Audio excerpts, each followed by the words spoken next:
Mrs Arjun ಭಾಗ 5. MSc ವಿಧಿವಿಜ್ಞಾನ. ಅವಳು ನೀಡಿದ್ದ ಉತ್ತರದ ಆಘಾತದಿಂದ ಹೊರಬರೋಕೆ ಅರ್ಜುನ್ಗೆ ನಿಜವಾಗ್ಲೂ ಸಾಧ್ಯನೇ ಆಗಲಿಲ್ಲ. ಅವಳು ಓದಿಲ್ಲ ಬರೆದಿಲ್ಲ ಎಂದು ಅವನು ಭಾವಿಸಿರಲಿಲ್ಲ. ಆದರೆ ಈ ವಿಧಿವಿಜ್ಞಾನದಂತಹ ಕಠಿಣವಾದ ಕ್ಷೇತ್ರದಲ್ಲಿ ಅವಳು ಫುಲ್ಲು ಪರಿಣಿತಿ ಹೊಂದಿದ್ದಾಳೆ ಅಂತ ಕೇಳಿದ್ರೇ ಅವನಿಗೆ ಅರಗಿಸ್ಕೊಳಕ್ಕಾಗಲಿಲ್ಲ. ಅವನು ಖಂಡಿತವಾಗಿಯೂ ಅದನ್ನು ನಿರೀಕ್ಷಿಸಿರಲಿಲ್ಲ. ನಾನೊಬ್ಬ ಅವಿದ್ಯಾವಂತ ಹುಡುಗಿ ಅಂತ ನೀವು ಯಾಕೆ ಅಂದ್ಕೊಂಡಿದ್ದೀರಿ ಮಾಮ? ದೀಕ್ಷಿತಾ ಮೆಲ್ಲನೆ ಕೇಳದ್ಲು. ದೀಕ್ಷಿತಾ, ಅದು ವಿಷಯ ಅಲ್ಲ. ಆದರೆ ನೀನು ಈ ಕ್ಷೇತ್ರದಲ್ಲಿ ಇರುತ್ತೀಯೆಂದು ನಾನು ಭಾವಿಸಿರಲಿಲ್ಲ, ನಿರೀಕ್ಷಿಸಿರಲಿಲ್ಲ, ಅಷ್ಟೇ ವಿಷಯ. ಹಾಂ. ಅವಳು ಮೆಲ್ಲನೆ ನಿಟ್ಟುಸಿರನ್ನು ಬಿಟ್ಟು ಶಾಂತಳಾದ್ಲು. ಸರಿ, ನಾನು ಸಿದ್ಧವಾಗುತ್ತೇನೆ. ಸಮಯ ಈಗ ಸರಿಯಾಗಿ ಮುಂಜಾನೆ 3:44. ನೀವು ಕಚೇರಿಗೆ ಬರ್ತಿದ್ದೀರಾ? ಹೆಂಡತಿ ಆಶ್ಚರ್ಯದಿಂದ ಅವನತ್ತ ನೋಡಿದ್ಲು. ನಾನು ಬಾರದೆ ಕೆಲಸ ಹೇಗಾದೀತು? ಮಾಮ ಬರಲೇಬೇಕು. ಅವಳು ಹೇಳುತ್ತಿರುವುದು ಮರ್ಮವೇನು ಅಂತ ಅರ್ಥವಾಗದೆ ಅರ್ಜುನ್ ಉಬ್ಬುಗಂಟಾಕಿದ್ದ. ಆದರೆ ತಾವು ಮದುವೆಯಾಗಿರುವಂತಹ ವಿಷಯ ಕಚೇರಿಯಲ್ಲಿ ಯಾರಿಗೂ ತಿಳಿದಿಲ್ಲ ಎಂಬ ಸಂಗತಿ ಅವನಿಗೆ ಇದ್ದಕ್ಕಿದ್ದಂತೆ ನೆನಪಾಯಿತು. ತನ್ನಪ್ಪ ಇದರ ಬಗ್ಗೆ ಯಾರಿಗೂ ಏನೂ ಹೇಳಿಲ್ವಲ್ಲ ಎಂದು ಯೋಚಿಸುತ್ತಾ ನಿಂತದ್ದವನು ಮೊದಲ ಬಾರಿಗೆ ಅವಳ ಉಪಸ್ಥಿತಿಯನ್ನು ಒಪ್ಪಿಕೊಂಡವನಂತೆ ಸರಿ ಸರಿ ಬಾ ಎಂದನು. ಅವಳು ಒಪ್ಪಿಗೆಯ ಸೂಚನೆಯಂತೆ ತಲೆಯ ಆಡಿಸಿ ಬಟ್ಟೆ ಬದಲಾಯಿಸಲು ಹೊರಟಳು. ಅವಳು ಸಿದ್ಧವಾಗಿ ಬಂದಾಗ ಅವಳನ್ನೊಮ್ಮೆ ಮೇಲಿನಿಂದ ಕೆಳಗೆ, ಕೆಳಗಿನಿಂದ ಮೇಲೆ ನೋಡಿದ್ದ ಅರ್ಜುನ್ ತಡ ಮಾಡುವುದು ಬೇಡವೆಂದು ಅವಳನ್ನು ಕರೆದುಕೊಂಡು ಆತುರಾತುರದಿಂದ ಅಲ್ಲಿಂದ ಹೊರಡುತ್ತಾನೆ.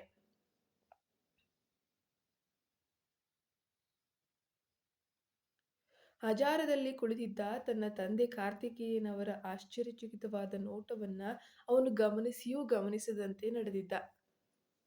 ಅರ್ಜುನ್ ಜೊತೆಯಲ್ಲಿ ದೀಕ್ಷಿತಾ ಕಚೇರಿಗೆ ಬರುತ್ತಿರುವುದನ್ನು ಕಂಡ ಅಲ್ಲಿನ ಸಿಬ್ಬಂದಿಗಳಲ್ಲಿ ಕೆಲವರಿಗೆ ಆಶ್ಚರ್ಯಚಕಿತರಾದರು. ಇನ್ನೂ ಕೆಲವರು ಗಂಭೀರವಾಗಿ ಯೋಚಿಸತೊಡಗಿದ್ರು. ಅಂದರೆ ರಿಸೆಪ್ಷನಿಸ್ಟ್ ಅವಳನ್ನು ಒಂದು ವಿಚಿತ್ರವಾದ ರೀತಿಯಲ್ಲಿ ನೋಡಿದಾಗ ದೀಕ್ಷಿತಾಳ ಮನಸ್ಸಿನಲ್ಲಿದ್ದ ಆತಂಕದ ಭಾರ ಇನ್ನಷ್ಟು ಒಂದು ಕಡೆ ಹೆಚ್ಚಾಗತೊಡಗಿತ್ತು. ಅವಳು ತಲೆ ಬಗ್ಗಿಸಿ ನಡೆದ್ಲು. ಅರ್ಜುನ್ ಇದನ್ನ ಗಮನಿಸಿದ್ರೂ ಅವನ ಸಂಪೂರ್ಣ ಗಮನ ಆ ಯೋಜನೆಯ ವಿವರಗಳ ಮೇಲೆಯೇ ಇತ್ತು. ಆದರೆ ದೀಕ್ಷಿತಾಳ ಆ ಅಸಹಾಯಕ ಸ್ಥಿತಿಯನ್ನ ಕಂಡು ಸಮಾಧಾನಗೊಂಡವನು ಅವನ ಎಡಭಾಗದಲ್ಲಿ ಬರುತ್ತಿದ್ದ ಅರುಣ್. ಈ ಬಾಸ್ಗೆ ಅವಳು ನನ್ನ ಮಗಳಿದ್ದಂತೆ ಎಂದು ಎಲ್ಲರಿಗೂ ಹೇಳುವ ಧೈರ್ಯ ಇಲ್ಲವಲ್ಲ ಎಂದು ಅರುಣ್ ತನ್ನಲ್ಲೇ ಅಂದುಕೊಂಡನು. ಏನೋ ಹೇಳಲು ಹೊರಟ ಅರ್ಜುನ್ ಇದ್ದಕ್ಕಿದ್ದಂತೆ ನಿಲ್ಲಿಸಿದ್ದನ್ನು ಕಂಡು ಹಿಂಜರಿದ.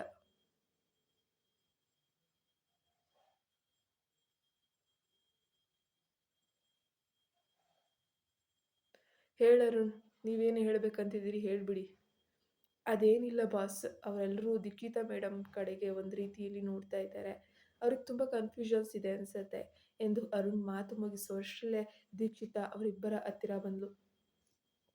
ಏನಾಯ್ತು ಮಾಮ? ದೀಕ್ಷಿತಾ ಕೇಳಿದ್ಲು. ನೋಡಿ, ಇಲ್ಲಿಯೂ ಮಾಮ ಅಂತಾನೆ ಕರೆಯುತ್ತಿದ್ದಾಳೆ ಎಂದು ಅರುಣ್ ತಮಾಷೆಯಲ್ಲಿ ಯೋಚಿಸಿದ್ದನು. ಏನೂ ಇಲ್ಲ ದೀಕ್ಷಿತಾ, ಬಾ ಎಂದು ಅರ್ಜುನ್ ಎಲ್ಲರ ಎದುರೇ ಅವಳ ಕೈ ಹಿಡಿದು ಕರೆದುಕೊಂಡು ಹೋದನು. ಅವನ ಈ ಅನಿರೀಕ್ಷಿತ ನಡವಳಿಕೆಯಿಂದ ದೀಕ್ಷಿತಾ ಮಾತ್ರವಲ್ಲದೆ ಅರುಣ್ ಮತ್ತು ಇಡೀ ಕಚೇರಿಯೇ ಬೆಚ್ಚಿ ಬಿದ್ದುಬಿಡ್ತು. ಅದು ಒಂದು ಸಣ್ಣ ಗುರುತಿಸುವಿಕೆಯಾದರೂ ದೀಕ್ಷಿತಾಳ ಹೃದಯಕ್ಕೆ ಅಪಾರ ಸಂತೋಷವನ್ನ, ಖುಷಿಯನ್ನ, ಒಂದು ಕಡೆ ಸಾರ್ಥಕತೆಯನ್ನ ತಂದು ಕೊಡುತ್ತೆ. ಅವಳನ್ನು ನೇರವಾಗಿ ಲಾಕರ್ ಕೋಣೆಗೆ ಕರೆದೊಯ್ದ ಅರ್ಜುನ್ ಅವಳ ಕೈ ಬಿಟ್ಟು ಆ ಜಾಗವನ್ನ ತನ್ನ ಕಣ್ಣುಗಳಿಂದಲೇ ಪರೀಕ್ಷಿಸಲು ಪ್ರಾರಂಭಿಸ್ತಾರೆ. ಅರುಣ್ಗೆ ಮಾತ್ರ ಏನು ಅರ್ಥವಾಗದೆ ತಲೆ ಮರಗಟ್ಟಿದಂತಾಗುತ್ತೆ. ಮಾಮ, ಅರ್ಜುನ್ ತನ್ನನ್ನ ಈ ರೀತಿ ಏಕಾಏಕಿಯಾಗಿ ಇಲ್ಲಿಗೆ ತಂದು ನಿಲ್ಲಿಸಿದ್ದಕ್ಕೆ ಅವಳಿಗೆ ಸ್ವಲ್ಪ ಭಯ ಆಗತ್ತೆ. ಕೊನೆಗೆ ಅರ್ಜುನ್ ಅರುಣನ ಕಡೆಗೆ ಒಂದು ಸಣ್ಣ ಅಪರಾಧಿ ಭಾವದ ನೋಟ ಬೀರ್ತಾನೆ. ಅವನು ನೋಡು, ಇನ್ನು ಇಬ್ಬರು ಬರುತ್ತಿದ್ದಾರೆ ಅಂತ ಹೇಳಿ ಮುಗಿಸುವ ಮೊದಲೇ ಸೂಟ್ ಧರಿಸಿದ್ದ ಇಬ್ಬರು ವಿಧಿವಿಜ್ಞಾನ ಅಧಿಕಾರಿಗಳು ಕೋಣೆಗೆ ಪ್ರವೇಶವನ್ನ ಮಾಡ್ತಾರೆ. ದೀಕ್ಷಿತಾ, ಇವರಿಬ್ಬರು ಫೋರೆನ್ಸಿಕ್ಸ್ ಆಫೀಸರ್ಸು, ಅವರಿಗೆ ಸಹಾಯ ಮಾಡು ಅಂತ ಹೇಳಿ ಅರ್ಜುನ್ ಹಿಂತಿರುಗಲು ಹೊರಟಾಗ ದೀಕ್ಷಿತಾ ಅವನನ್ನು ತಡೆದು, ಮಾಮ ನೀವು ಕೂಡ ಇಲ್ಲೇ ಇರಿ ಎಂದು ಕೇಳ್ಕೊಂಡ್ಳು. ಆದರೆ ಅವನು ನಾನು ಹೊರಗಡೆ ಇರ್ತೇನೆ ದೀಕ್ಷಿತಾ ಅಂತ ಹೇಳಿ ಅಲ್ಲಿಂದ ಹೊರಟು ಹೋಗ್ತಾನೆ. ಅವ್ರು ಹೋಗಿ 2 ಗಂಟೆಗಳೇ ಕಳೆದಿದ್ವು. ಏನು ಸುಳಿವು ಸಿಗದೆ ದೀಕ್ಷಿತ ಸುಸ್ತಾಗಿದ್ಲು. ಆಗ ಅವಳ ಕಣ್ಣು ಕಂಪ್ಯೂಟರ್ ಪಕ್ಕದಲ್ಲಿದ್ದ ಒಂದು ಕನ್ನಡಿ ಮತ್ತು ಲಾಕರ್ ಬಳಿ ಇಟ್ಟಿದ್ದ ಒಂದು ಸಣ್ಣದೊಂದು ಬ್ಯೂಟಿ ಮಿರರ್ ಬಾಟಲಿಯ ಮೇಲೆ ಬಿತ್ತು. ಆ ಬಾಟಲಿ ಇರಬೇಕಾದ ಜಾಗಕ್ಕಿಂತ ಸ್ವಲ್ಪ ದೂರದಲ್ಲಿ ಧೂಳಿನಿಂದ ಕೂಡಿದ್ದ ಮೂಲೆಯಲ್ಲಿರುವುದನ್ನು ಅವಳು ಗಮನಿಸಿದ್ಳು. ಅಪರಾಧಿ ಏನಾದರೂ ಆ ಬಾಟಲಿಯನ್ನು ಮುಟ್ಟಿದ್ರೆ ಅವನ ಬೆರಳಚ್ಚು ಖಂಡಿತವಾಗಿಯೂ ಮೀನ್ಸ್ ಫಿಂಗರ್ ಪ್ರಿಂಟು ಖಂಡಿತವಾಗಿಯೂ ಅದರ ಮೇಲೆ ಬಿದ್ದಿರುತ್ತೆ ಎಂದು ಅವಳು ತಕ್ಷಣ ಊಹೆಯನ್ನ ಮಾಡ್ತಾಳೆ. ಅವಳು ಅದನ್ನ ಪರೀಕ್ಷಿಸಲು ಅಧಿಕಾರಿಗಳಿಗೆ ಹೇಳಿದ್ಲು. ಅವಳ ಊಹೆ ತಪ್ಪಾಗಿರಲಿಲ್ಲ. ಬಾಟಲಿಯ ಮೇಲೆ ಸ್ಪಷ್ಟವಾದ ಬೆರಳಚ್ಚು ಕಂಡು ಬಂದಾಗ ಮೂವರ ಮುಖದಲ್ಲೂ ಒಂದು ರೀತಿಯ ಮಿಂಚು ಅನ್ನೋದು ಮೂಡಿಬರುತ್ತೆ. ಅವರು ಹೊರಗೆ ಬಂದಾಗ ಅರ್ಜುನ್, ಅರುಣ್ ಮತ್ತು ಇತರ ಮೂವರು ಪೊಲೀಸ್ ಅಧಿಕಾರಿಗಳು ಕಚೇರಿಯ ಪ್ರತಿಯೊಬ್ಬ ಸಿಬ್ಬಂದಿಯ ಬೆರಳಚ್ಚುಗಳನ್ನು ಸಂಗ್ರಹಿಸಿ ಕಾಯ್ತಾ ಇದ್ರು. ವಿಧಿವಿಜ್ಞಾನ ಅಧಿಕಾರಿಗಳು ಆ ಬೆರಳಚ್ಚುಗಳನ್ನು ಪಡೆದು ಅರುಣ್ ಜೊತೆಗೆ ಹೊರಟು ಹೋದ್ರು. ಈಗ ಅರ್ಜುನ್ ಮತ್ತು ದೀಕ್ಷಿತ ಮಾತ್ರ ಇಲ್ಲಿ ಒಂಟಿಯಾಗಿ ಉಳ್ಕೊಳ್ತಾರೆ. ಖಂಡಿತವಾಗಿಯೂ ಅಪರಾಧಿಯನ್ನ ಖಂಡಿತ ಪತ್ತೆ ಹಚ್ತೇನೆ ಮಾಮ, ನೀವು ಚಿಂತಿಸಬೇಡಿ. ಅರ್ಜುನ್ ಸದ್ದಿಲ್ಲದೆ ಕಣ್ಣು ಮುಚ್ಚಿ ಕುಳಿತಾಗ ದೀಕ್ಷಿತ ಮೆಲ್ಲನೆ ಮಾತಾಡಿದ್ಲು. ಏನನ್ನ ಯೋಚಿಸ್ತಾ ಇದ್ದೀರಿ ಮಾಮ?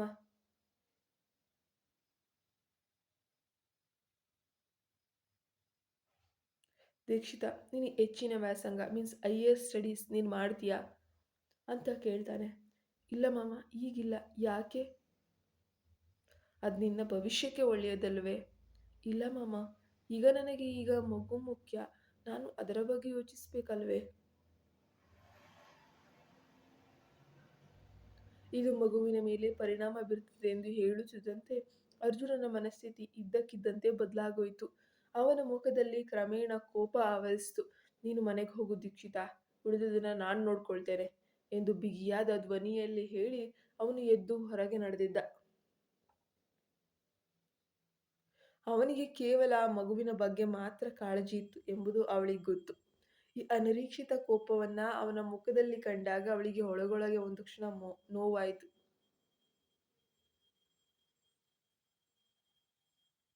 ಮಾಮ, ದಯವಿಟ್ಟು ನನ್ನನ್ನು ಬಿಡು. ನಾನು ಈ ಕೆಲಸ ಮಾಡುವುದಕ್ಕೆ ಆಕ್ಷೇಪ ವ್ಯಕ್ತಪಡಿಸಬೇಡ ಮಾಮ. ನಾನು ಏನು ಬೇಕಾದರೂ ಮಾಡ್ತೇನೆ ಎಂದು ಅವಳು ಆತುರದಿಂದ ಹೇಳಿದ್ದು. ಹೇ, ನನ್ನನ್ನು ಅತಿಯಾದ ಒತ್ತಡಕ್ಕೆ ಸಿಲುಕಿಸಬೇಡ ದೀಕ್ಷಿತಾ ಎಂದು ಅವನು ಅವಳಿಂದ ದೂರ ಸರಿದು ಕೋಪದಿಂದ ಕಣ್ಣನ್ನು ಮುಚ್ಚಿಕೊಳ್ತಾನೆ. ಅವಳು ಅಸಹಾಯಕಳಾಗಿ ಅಲ್ಲಿಂದ ಹೊರಟು ಹೋಗ್ತಾಳೆ.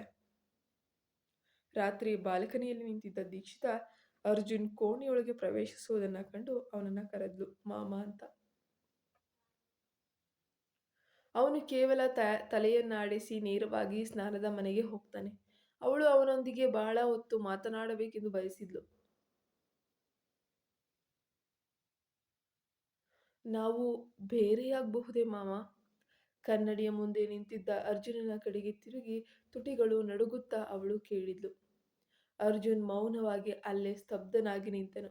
ಅವನಿಗೆ ಈ ಪ್ರಶ್ನೆ ವಿಚಿತ್ರವಾದ ನಿರಾಸೆಯನ್ನ ಮೂಡಿಸ್ತು. ಹಾ, ಬ್ರೇಕಪ್ ಆಗೋಣ. ನಿನಗೆ ಇಷ್ಟ ಆತರ ದೀಕ್ಷಿತ ಎಂಬುದು ಅವಳ ಕಡೆ ತಿರುಗಿ ಕೇಳಿದ್ಲು. ಅವಳು ಅವನನ್ನು ನೋಡಿ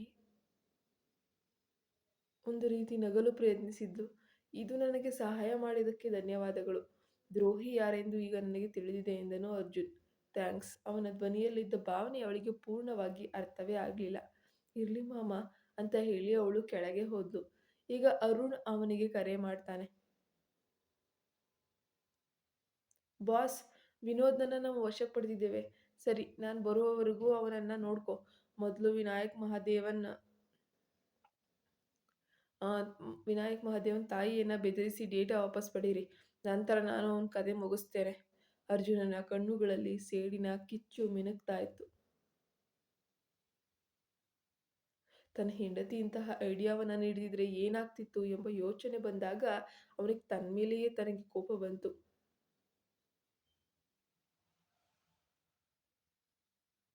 ಅವಳಿಗೆ ತನ್ನ ಹೆಂಡತಿ ಶತ್ರುವಾದಂತಹ ಆ ವ್ಯಕ್ತಿಯ ಮಗುವನ್ನು ಹೊತ್ತಿದ್ದಾಳೆ ಎಂಬ ವಿಷಯನೇ ಅವನನ್ನು ಕುದಿಯುವಂತೆ ಮಾಡ್ತಿತ್ತು. ಇಷ್ಟೆಲ್ಲ ಆದ ಮೇಲೆಯೂ ತನ್ನನ್ನು ಬಿಟ್ಟು ಹೋಗದ ಅವಳ ಮೇಲೆ ಅವನಿಗೆ ಪ್ರೀತಿಯೂ ಇತ್ತು, ಸಿಟ್ಟು ಇತ್ತು. ದೀಕ್ಷಿತಾಳನ್ನ ನನಗಾಗಿ ಕಾಯದೆ ಮಲಗಲು ಹೇಳು ಎಂದು ಹೇಳಿ ಆತ ಮನೆಯಿಂದ ಹೊರಟನು. ನಂಬಿಕೆಗೆ ದ್ರೋಹ ಮಾಡಿ ಶತ್ರುವಿನ ಕೈ ಜೋಡಿಸುವವನು ದೇಶದ್ರೋಹಿಗಿಂತ ಏನು ಕಮ್ಮಿ ಇಲ್ಲ. ಅರ್ಜುನನ ನಿಘಂಟಿನಲ್ಲಿ ಅಂಥವರಿಗೆ ಸಾವೊಂದೇ ಶಿಕ್ಷೆ. ನಮಸ್ಕಾರ mister Vinod, SK industries general manager ಅಲ್ವಾ ನೀವು? ಎಂದು ವಿನೋದ್ನ ಮುಂದೆ ನಿಂತು ಅರ್ಜುನ್ ನಕಲಿ ಸೌಜನ್ಯದ ಧ್ವನಿಯಲ್ಲಿ ಕೇಳ್ತಾನೆ. ಯಾಕ್ ಅರುಣ್, ನಮ್ಮ ಕಂಪನಿಯಲ್ಲಿ ಇಂತಹ ಕಳಪೆ ಕೆಲಸಗಳು ಯಾಕೆ ನಡೀತಾ ಇವೆ? ಇವನಂತಹ ವಿಷಜಂತುಗಳು ಒಳಗೆ ಇದ್ಮೇಲೆ ನಾವು ಎಷ್ಟೇ ಜಾಗರೂಕವಾಗಿದ್ರು ಏನ್ ಪ್ರಯೋಜನ ಬಂತು? ಅರುಣ್ ಅಂತ ಹೇಳ್ತಾನೆ. ಬಹಳ ಕೆಟ್ಟ ಕೆಲಸ ಮಾಡಿದ್ದೆ ವಿನೋದ್ ಎಂದು ಅರ್ಜುನ್ ಅವನ ಕಣ್ಣುಗಳಲ್ಲಿ ಸಾವಿನ ಭಯವನ್ನ ನೋಡುತ್ತಾ ಹೇಳ್ದ. ದ್ರೋಹಕ್ಕೆ ದ್ರೋಹದಿಂದಲೇ ಉತ್ತರ ಕೊಡಬೇಕು. ಈಗ ನಾವು ನಿನ್ನನ್ನು ಏನ್ ಮಾಡಬಹುದು ವಿನೋದ್? ವಿನೋದ್ ಮಾತನಾಡಲು ಪ್ರಯತ್ನಿಸಿದ್ರೂ ಶಬ್ದ ಮಾತ್ರ ಹೊರಗೆ ಬರಲಿಲ್ಲ.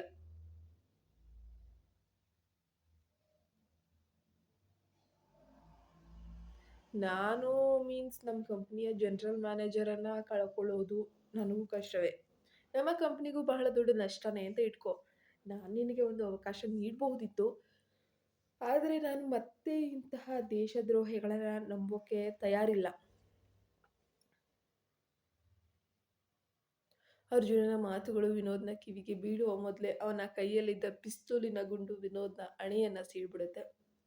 ಮರುದಿನ ಬೆಳಗ್ಗೆ ಎದೆ ಮೇಲೆ ಎಂದೂ ಇಲ್ಲದ ಒಂದು ಭಾರದ ಅನುಭವವಿತ್ತು. ಅರ್ಜುನ್ ನಿಧಾನವಾಗಿ ಕಣ್ಣು ತೆರೆದು ನೋಡಿದಾಗ ದೀಕ್ಷಿತ ತನ್ನ ಕೈಗಳನ್ನ ಅವನ ಹೊಟ್ಟೆಯ ಸುತ್ತ ಸುತ್ತಕೊಂಡು ತಲೆಯನ್ನ ಅವನ ಎದೆಯ ಮೇಲಿಟ್ಕೊಂಡು ಗಾಢವಾಗಿ ಮಲಗಿದ್ದ ಚಿತ್ರ ಕಾಣುತ್ತೆ. ಒಂದು ಕ್ಷಣ ಅವನ ಇಡೀ ದೇಹ ರೋಮಾಂಚನಗೊಳ್ಳುತ್ತೆ. ಮೊದಲ ಬಾರಿಗೆ ಅವಳ ಉಸಿರಾಟದ ಮೃದುವಾದ ಗಾಳಿ ಅವನ ಎದೆಗೆ ಸೋಕ್ತಾ ಇತ್ತು. ಅವಳಲ್ಲಿ ಆದ ಒಂದು ಸಣ್ಣ ಚಲನೆಯು ಅವನಿಗೆ ಸ್ಪಷ್ಟವಾಗಿ ತಿಳಿತಾ ಇತ್ತು. ಬೆಳಗಿನ ಜಾವದ ತಿಳಿ ಬೆಳಕು ಕಿಟಕಿಯ ಸಂದುಗಳ ಮೂಲಕ ಇಣುಕ್ತಾ ಇತ್ತು.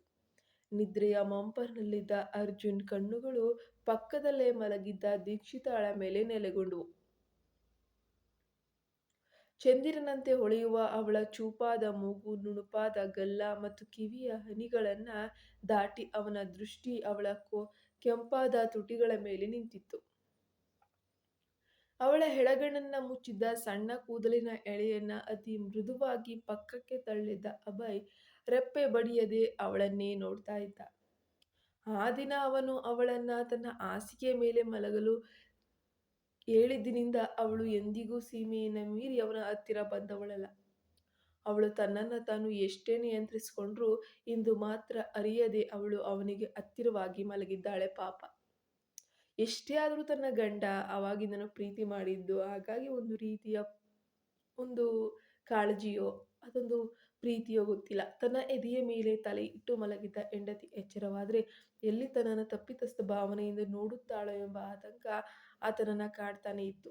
ಆದರೆ ಅವಳ ಸಾಮೀಪ್ಯವನ್ನ ಕಳೆದುಕೊಳ್ಳಲು ಇಷ್ಟವಿಲ್ಲದೆ ಆತ ಹಾಗೆಯೇ ಮಲಗಿದ್ದ. ಇದ್ದಕ್ಕಿದ್ದಂತೆ ದೀಕ್ಷಿತಾಳಲ್ಲಿ ಚಲನೆ ಶುರುವಾಯಿತು. ಅವಳ ಕೂದಲು ಅಭಯ್ನ ಟೀ ಶರ್ಟ್ನ ಗುಂಡಿಗೆ ಸಿಕ್ಕಾಕೊಂಡಿತ್ತು. ನಿದ್ರೆಯಲ್ಲಿ ಹೊರಳಾಡಲು ಹೋದಾಗ ಕೂದಲು ಎಳೆತಕ್ಕೆ ಸಿಕ್ಕಿ ದೀಕ್ಷಿತ ನೋವಿನಿಂದ ಆ ಎಂದು ಉಸಿರಾಡುತ್ತಲೇ ಕಣ್ಣು ತೆರೆದ್ಲು. ಸಾರಿ ಸಾರಿ ದೀಕ್ಷಿತ, ಗಾಬರಿ ಪಡಬೇಡ ಅಂತ ಹೇಳಿ ಅರ್ಜುನ್ ಗಾಬರಿಯಿಂದ ಅವಳ ಕೂದಲನ್ನ ಗುಂಡಿಯಿಂದ ಬಿಡಿಸಲು ಪ್ರಯತ್ನಿಸಿದ್ದ. ಅವನ ಸೌಮ್ಯವಾದ ಧ್ವನಿ ಕೇಳಿ ದೀಕ್ಷಿತ ಕಣ್ಬಿಟ್ಲು. ಎದುರಿಗೆ ಅಷ್ಟು ಹತ್ತಿರದಲ್ಲಿ ಅರ್ಜುನ್ನ ಕಂಡು ಅವಳ ಹೃದಯದ ಬಡಿತ ಜೋರಾಯಿತು. ಮಾಮ, ಕೈ ನೋಯ್ತಾ ಇದೆಯೇ? ದೀಕ್ಷಿತ ಮುಜುಗರದಿಂದ ಕೇಳಿದ್ಲು. ಅವಳನ್ನ ನೋಡಿ ಅರ್ಜುನ್ ಮುಗುಳ್ನಕ್ಕ. ಆದರೆ ಅವಳ ಮುಖ ಗಂಟಾಕಿದ್ದನ್ನ ಕಂಡು ಏನಾಯ್ತು ದೀಕ್ಷಿತ ಎಂದು ವಿಚಾರಿಸಿದಾಗ, ಮಾಮ, ನಾನು ಆ ಬದಿಯಲ್ಲೇ ಮಲಗಿದ್ದೆ ಅಲ್ವಾ, ಇಲ್ಲಿಗೆ ಹೇಗೆ ಬಂದೆ ಅಂತ ಅಚ್ಚರಿಯಿಂದ ಕೇಳಿದ್ಲು. ನೀನು ನಿದ್ರೆಯಲ್ಲಿ ಹೊರಳಾಡ್ತಾ ಬಂದು ನನ್ನ ಪಕ್ಕದಲ್ಲೇ ಮಲಗಿಬಿಟ್ಟೆ. ನೀನು ಕೂದಲು ನನ್ನ ಗುಂಡಿಯನ್ನ ಸಿಲುಕಾಕೊಂಡಿದ್ದೆ, ನಿನಗೆ ತಿಳಿಲೇ ಇಲ್ಲ ಎಂದು ಅರ್ಜುನ್ ವಿವರಿಸಿದ. ಹೋ ಎಂದು ದೀಕ್ಷಿತ ತಾನು ಅವನ ಎದೆಯ ಮೇಲೆ ಮಲಗಿದ್ದನ್ನ ಅರಿತುಕೊಂಡು ಗಾಬರಿಯಿಂದ ಸಾರಿ ಮಾಮ ಅಂತ ಹೇಳಿ ಆತುರದಿಂದ ಹಾಸಿಗೆಯಿಂದ ಎದ್ದು ಹೊರಟು ಹೋದ್ಲು.